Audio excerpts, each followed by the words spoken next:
Yeah, I'll react to that, sure. Previously, we visited Portugal and Spain. Hey guys. We traveled through France.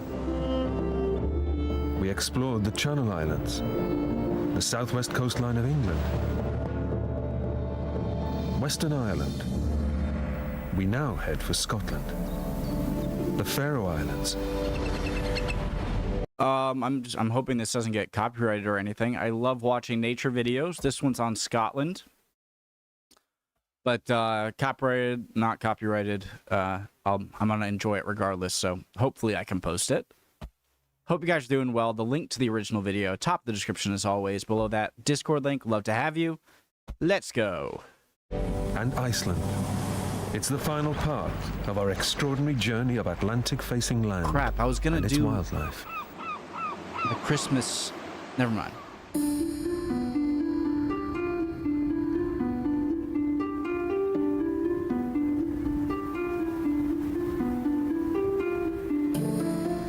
Scotland has vast areas of wild landscape. The tallest peak in the Scottish Highlands is Ben Nevis, seen here under cloud. Although it's only around 1,300 meters above sea level, it's still impressive in an unrivaled setting. Something about English, Scottish, just the British Isles sort of mountains, that they look like waves. Just waves of land. I know that's kind of what all mountains are, but I hope you get what I mean. I feel like they're way more smooth going up rather than like up, down, up, down, up, down, up, up, up. It's just like up. It's a country which has open moorland. There are forested glens, large lochs, both inland and along the western coast.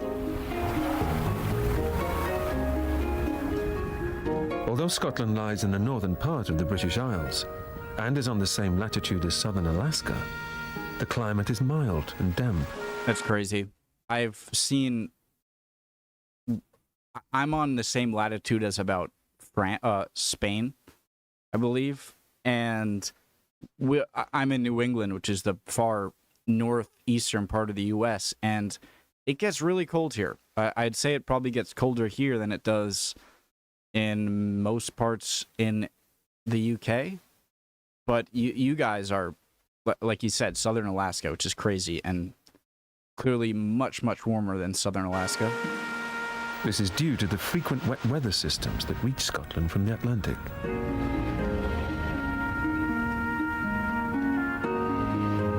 The most southerly point is on the Mull of Galloway. The headland's lighthouse is only around 40 kilometers across the sea from Ireland. Our journey of the western coast of Scotland begins 160 kilometers north from the Mull of Galloway in Knapdale Forest in the county of Argyll. The forest is a conifer plantation, planted nearly a century ago on land bordering Loch Sween, a large sea loch fed by a number of inlets from the ocean. Isn't that just a fjord? There are many plantations like this throughout Scotland, but Knapdale is special. It's one of only a handful of places in the entire British Isles where you'll see wild beaver.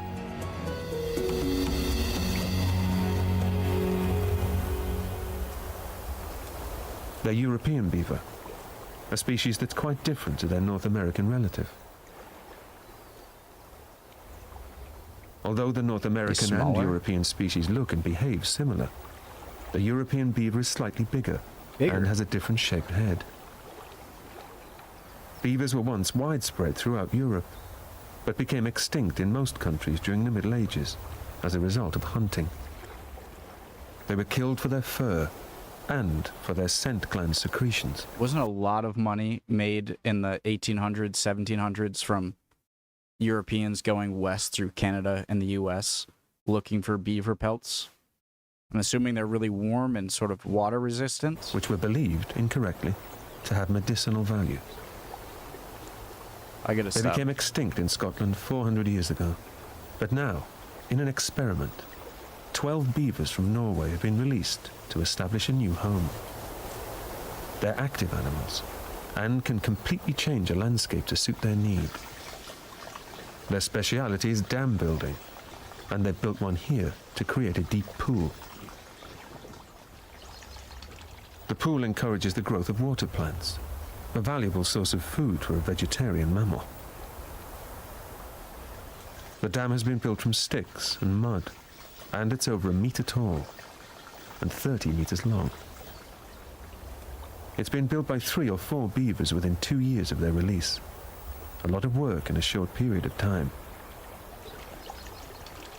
They use different pieces of wood for different parts of the dam. They use small sticks to pack the wall and larger branches to secure it. Beavers have powerful jaws and teeth and can easily gnaw through wood to fell a tree. It's impressive work by a small animal.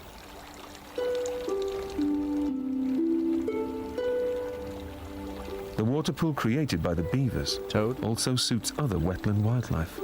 Jesus. Toads, fish, and insects are all attracted to the new environment created by the beaver.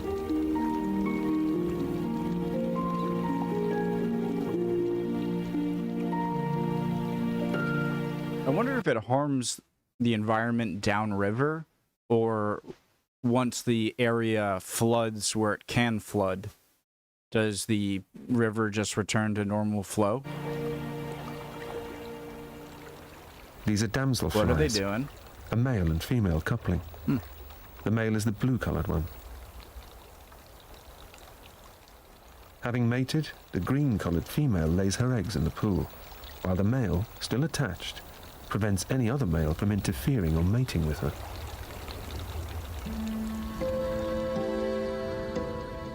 All along the western coast of Scotland, there are large sea inlets extending inland. They sort of look like giant feet. There are large sea inlets extending inland.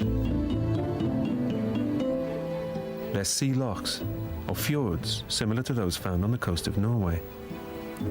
They were formed around 10,000 years ago, when glaciers flowed through steep-sided river valleys, scouring deep basins in the valley floor as they went. Thank you, one of you guys, for answering my question in the comments. A different nature video, or travel video, where I asked, how does the glacier carve this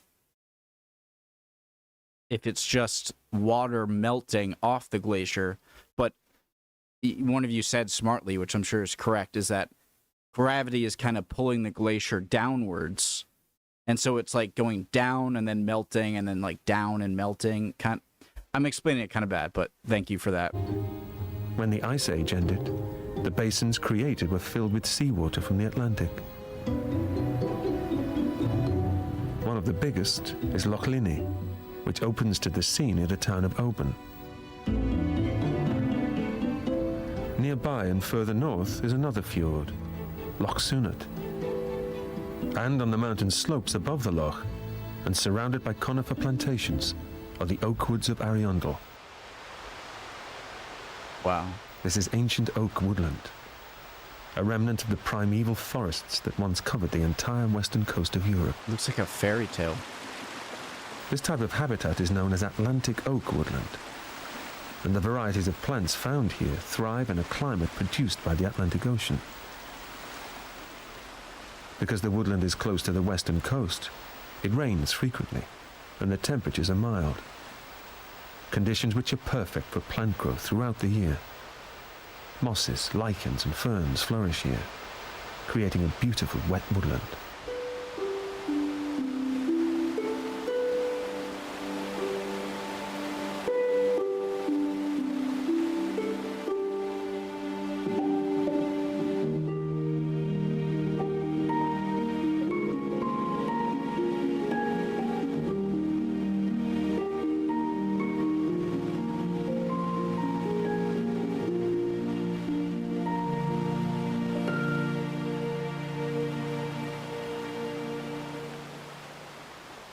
This ancient woodland survived because 2 centuries ago it was protected. It was a valuable asset and managed for the production of wood for charcoal production, which was then used as fuel to extract lead from nearby mines. The trees were trimmed, not felled for wood, and the tree trunks that remained were left to regrow to ensure a sustainable supply. Thankfully, this beautiful woodland found a purpose in an industrial world. It's one of only a few Atlantic woods still surviving.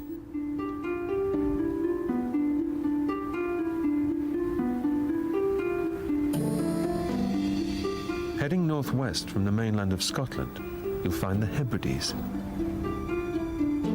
It's a name that refers to dozens, if not hundreds, of individual islands.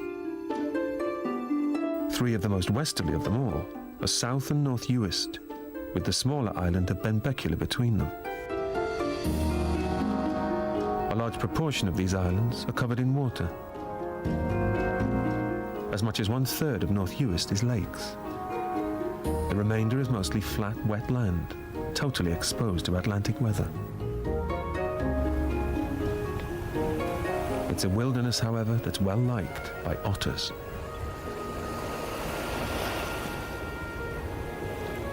Otters are found throughout Europe, but they usually live inland along freshwater rivers. I'd assume they'd face the same problem as the beaver for their, I'm assuming their coat would lakes. Be also sought after. But they usually live inland along freshwater rivers and lakes. The otter? Scotland is different. More than half the population live on the coast. They like to hunt in shallow rocky pools with dense seaweed cover. It's here that they find crabs and small fish to eat. There is one downside to being a coastal otter, however. Sea salt is bad for the fur. Thought it was going to be orcas or... If it's not washed off, the fur loses its insulating properties, which is crucial for animals that spend most of their time in water.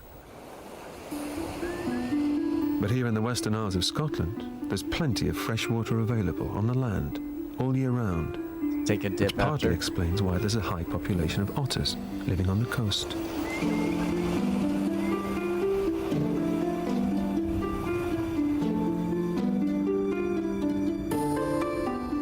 On the western shores of North Uist, the rocky pools are replaced by white sandy beaches and dunes. It's a landscape created by prevailing westerly Atlantic winds.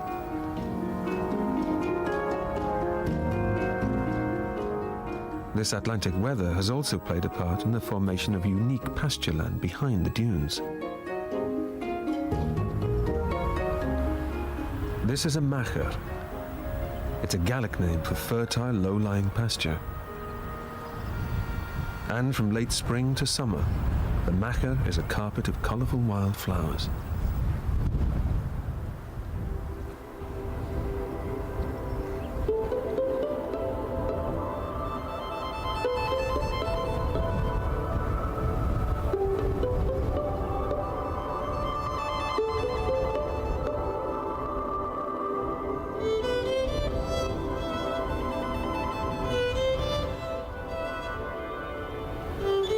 This is a sight you'll see in only a small number of coastal locations in northwest Scotland and Western Ireland. Sand dune pastures on this scale and beauty can only develop in wet and windy conditions near the coast. The underlying acidic, peaty soil here is constantly neutralized by sand, which is full of tiny fragments of calcium-containing shells, and this helps to form rich, fertile land. These pastures are all... How does the plant benefit from that calcium, though? How do they... Like, what? The calcium just kind of leaks into the soil?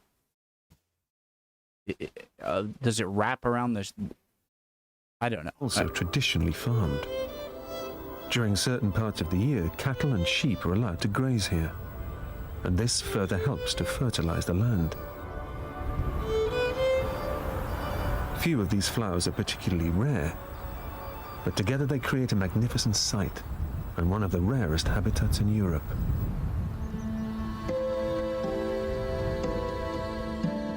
Moving on from the Western Isles to Wester Ross in the northwest Highlands of Scotland, you'll find Loch Maree.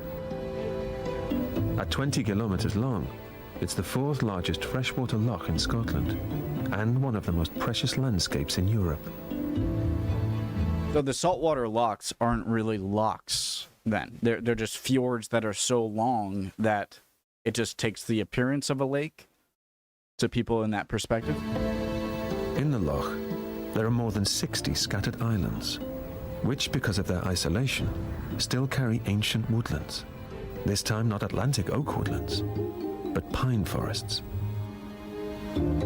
These are remnants of the original Caledonian pine forest that used to cover the entire Scottish Highlands. These trees have been able to grow here for centuries, with very little direct influence from people. Some fragments of pine forest have also survived on the slopes of the mountains surrounding the loch. So guys, are you telling me if England wasn't, if there was never people, then all of those plains you'd think of, England or Scotland, Wales, they would all be just absolutely covered with this? This fragment is on the foothills of Ben A. It's part of the oldest national nature reserve in Britain.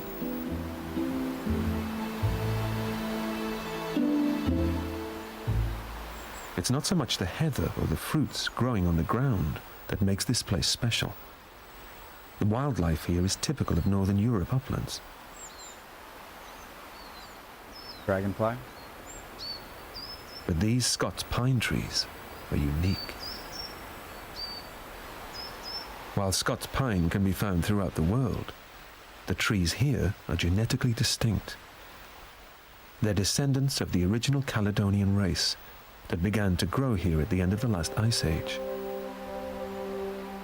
Because they like a cool climate, Scots pine were one of the first trees to grow when the ice sheets retreated from Europe, and by around 6,000 years ago, covered much of the European landscape. As the temperatures warmed, the Scottish Highlands were the last part of the British Isles, which had a climate suitable for them. Sadly, the Scots pine woodlands would succumb to the influence of man. They were felled or burned. Only 1% of the original Caledonian forest still remains. From the slopes of Ben A and the What about this one? What's this one? It looks to be completely enclosed, and that's a large loch. From the slopes of Ben A and the Scottish Northwest Highlands, we head for the Orkney Islands. Yeah. The Orkneys are a collection of over 70 islands. This is Scapa Flow, a large body of water tucked within the islands. It's one of the world's largest natural harbours. It's a beautiful haven on a tranquil day. But it hasn't always been this peaceful. During the 2 World Wars, this was the northern base for the British Navy. It was a target for enemy submarine attack, and access to it had to be controlled. 4 entrances were blocked off at the onset of World War II by constructing concrete barriers between the islands. Even earlier, at the end of World War I, ships from the German Navy were brought here and interned. Oh, right. Many were sunk, and some still exist on the sea floor. I remember learning a bit about Decades later, they're hardly recognizable as ships.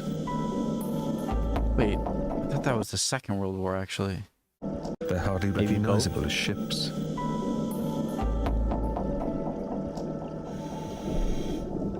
These are old railings. Nature has taken over the entire ship.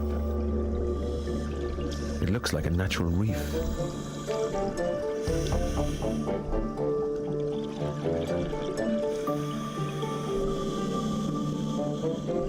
These are spider crabs, no bigger than a fingernail. Bigger and more aggressive velvet crabs patrol below the wrecks, looking for food. This is soft coral called dead man's fingers. It's a colony of creatures living together. Dead man's fingers? They anchor themselves to the sunken iron ship and feed on the floating nutrition in the water. Sounds like a very piratey This is a name. colony of light bulb sea squirts. Their transparent tube shape and yellow internal organs gives them the appearance of a glowing bulb. And here is a common sea urchin. It extends its tentacles to filter feed while clinging to the ship. Plumose anemones are also filter feeders. And this is another species of sea squirt, this time in an opaque sac-like shape. They aren't squirting. Beneath the wrecks, flatfish have come to feed. Halibut? This is a flounder. Oh. When it stays still, it's perfectly camouflaged against the seabed. As it grows older, one of its eyes moves from one side of its head to join the eye on the other side. This allows it to blend into the background and spot its prey at the same time. One of the famous landmarks of the Orkney Islands is the Old Man of Hoy, a sea stack towering nearly 140 meters above the waves. That tall? It forms a backdrop to an exposed open landscape. At first sight, the land looks barren of wildlife, but it does in fact support many species, some of them rare.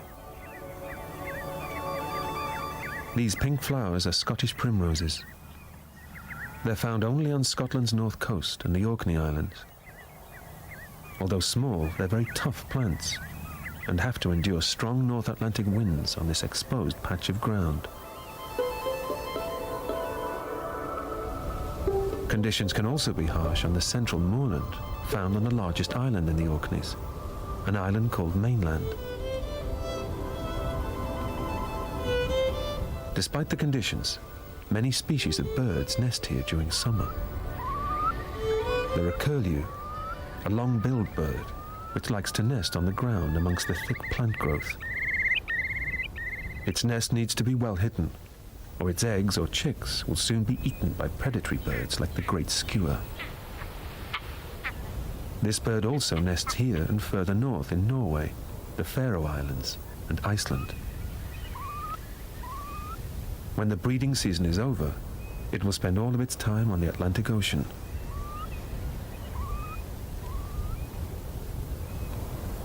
Hen harriers are also found on the Orkney Islands. This is a male. It's being followed by chicks, which have recently left the nest. These young birds are in the process of gaining their independence.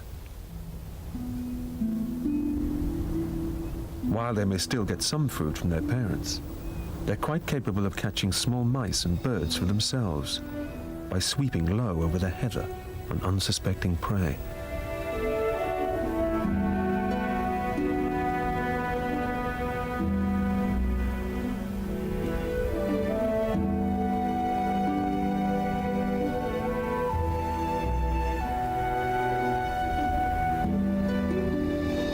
I want to see its face. Is it more of like a hawk or like a mean seagull?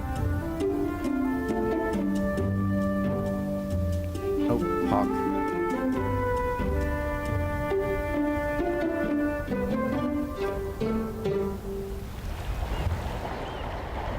On a remote beach on one of the Orkney Islands, common seals are resting on the rocks. They rarely come to shore in the British Isles further south than the Orkney Islands. He's chilling. Common seals are resting on the rocks. They rarely come to shore in the British Isles further south than the northwest of Scotland. They're the commonest seal species on the planet and are found in all northern seas.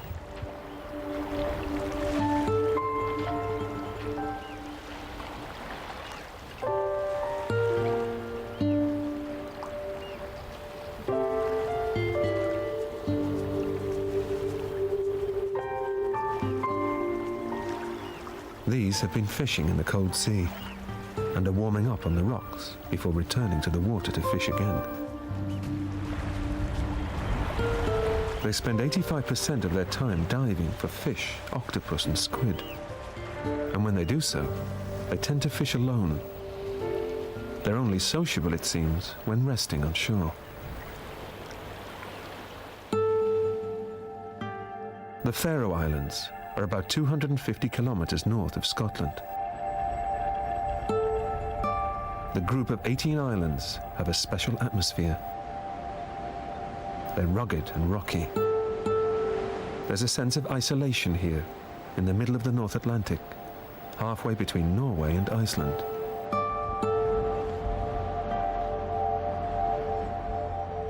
These two sea stacks are off the island of Eysturoy. On the left, the giant. On the right, the witch, named after an old Norse legend. The witch stands precariously on two legs. She may well fall into the sea sometime in the next few decades, during a severe winter storm.